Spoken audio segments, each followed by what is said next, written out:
個名叫做小愛，我男朋友叫小芝。1個月前嘅下晝，我同佢通完最後一通電話之後，我就冇再聽到佢把聲啦。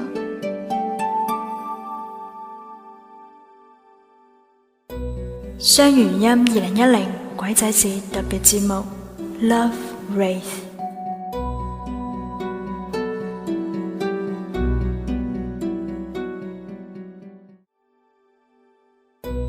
最近呢嚟咗個好怪嘅病人，佢 boyfriend 啱啱先車禍醒返之後，又輪到佢而家變得痴痴呆呆咁，冇反應。唉，究竟小愛發生咗咩事啊？簡直一個植物人咁。麗姐，我哋醫院係咪受到詛咒啊？已經係第6個啦。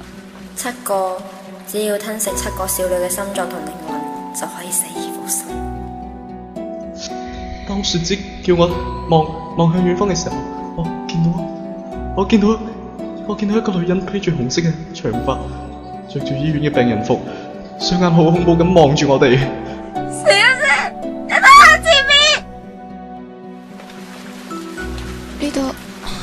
呢度邊度嚟㗎？你係邊個啊？我求下你啊，你放過我啦，好唔好啊？我求下你啊！得啊，小妹妹，你係我千挑萬選出嚟嘅第7個新娘，點可以放你走呢？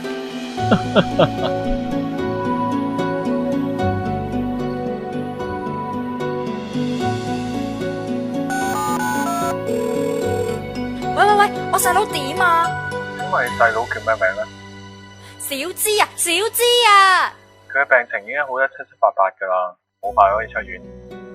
咁小愛呢？咁大風嘅，哇，仲凍凍地添。